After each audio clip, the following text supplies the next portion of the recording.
Today I'm going to show you how I set up my custom TV gaming table that we use for our D&D sessions. Goes in this area. I currently use it for my VR setup, which is why I want something that breaks down really easily. As you can see, it goes up against the wall. You can slap on the legs really quick, just using a quick drill. And then I'll show you how all the wires connect.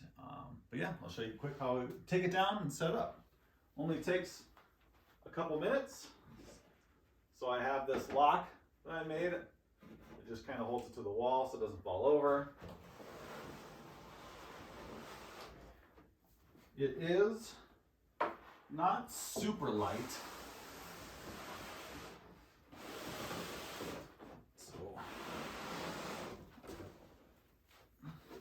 But as you can see, pretty easily handled by myself.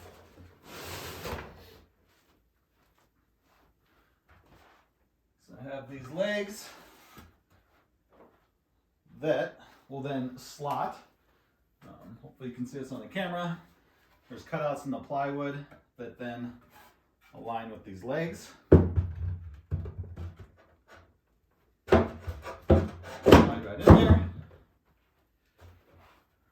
You have to kind of hold this up once the legs are partially in. And just pivot it up, pull it up.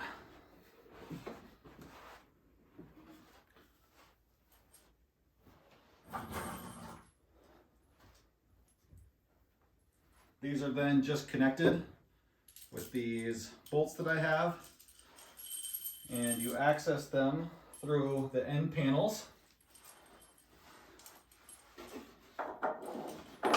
And it's just big enough to fit my drill. Makes it really easy to throw together.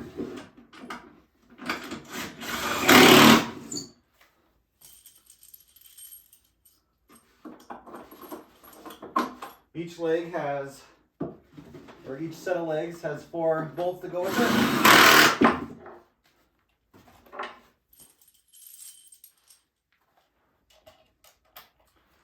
So you could do this without a impact drill or anything like that.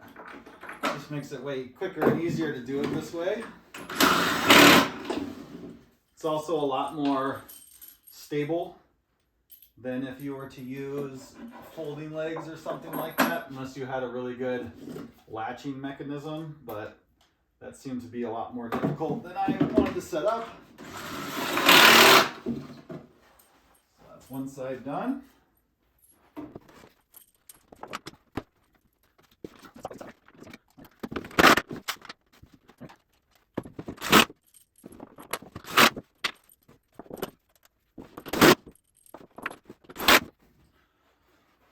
So as you can see, that only took about a minute or two. Now the legs are attached. Just make sure that it's good lined up. Distance from the couch.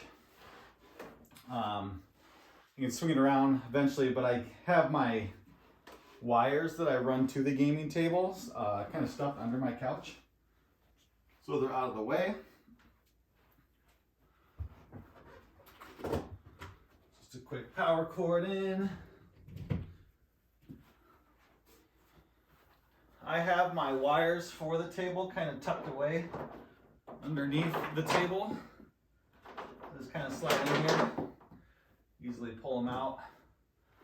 And then I have this cutout right here that runs up to the laptop. So I run my Ethernet cable, which I wouldn't need to run an Ethernet cable, but my laptop's Wi-Fi does not work anymore.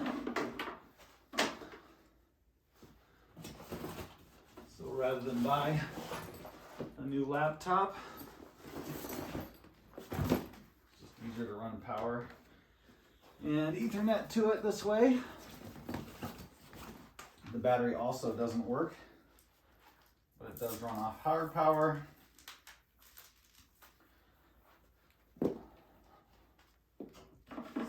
Just run up through this hole.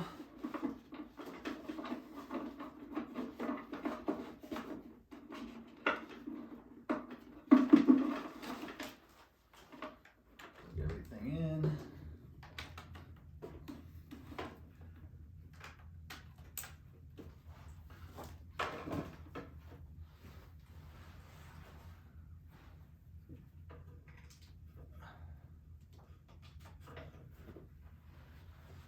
go, everything's all set up pretty quick. I do have a remote for this, but for whatever reason it likes to only access that TV. So I actually have a access hole drilled out for here. So I can just access the power button.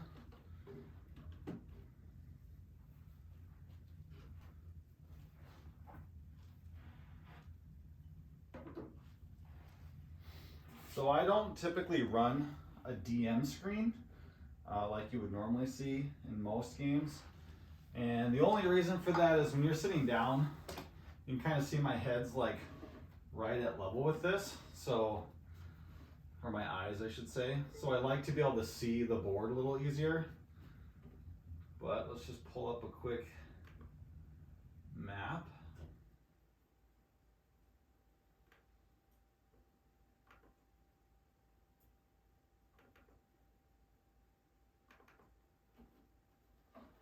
So what I have right now is this is set up as a secondary monitor for the laptop. I have the display orientation so that it's this way on the top. So when I slide my mouse up, it'll go over there. It'll pull up a world map so you can kind of see that. So here I'd have my world map. You can zoom in on it if you want to see certain areas. Scroll around. And then I have downloaded some other maps. Let's see what I got here.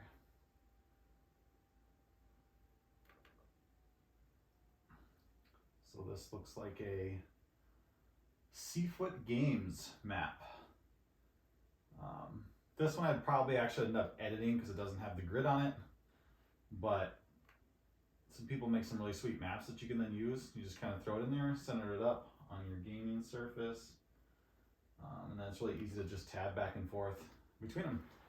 So I have a piece of acrylic that sits over the TV screen to kind of protect it. Lay out some minis. So let's say you're fighting a fire elemental, just slap it right on there, maybe a couple of them.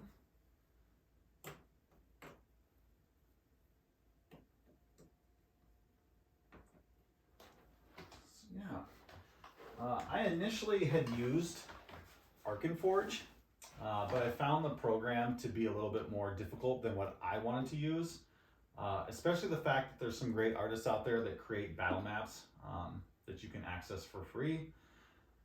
Seemed like the better option to go through. I don't have hours to spend designing one of these for a single battle. So I just kind of have a library of different stuff. Maybe you can see this here. But I just have your regular library of, here's all my different maps, city maps, battle maps, then some other reference things just for me. But then this way you can pull up your whole gaming setup. So let's just start a new session. I like to use 5e tools.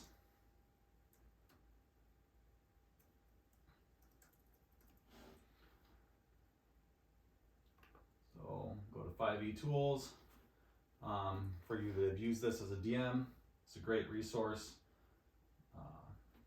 This is where I look up basically all my information. You have your items, your loot, your bestiary, DM screen for when you're setting up encounters. Let's see if I have some saved in here. I would guess I probably do. So yeah, so my last encounter that they fought, there was a couple different things that they could do. They were fighting some spiders, there was a horse, some soldiers, and then someone had summoned an owl. But then I'd have all this behind the screen, so when you're like this, it's pretty hard for anyone to see it, but then I can access it, still see the game. So yeah, that's pretty much it. As you can see, this whole thing did not take very long to get set up and going, and then when I'm done with it, it's just as fast to break down, set up against the wall, my living room's back to normal. The nice thing about this playing area that we have as well is, like, let's say we want to pull up some ambiance music to go with it.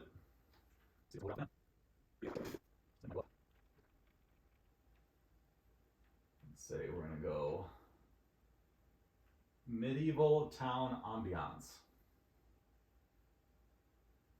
And here we go. You can do like a medieval city. I don't know. Just always grab a random one. Boom, throw it on. So now you're in the city. Kind of got the town behind you. Control the lights.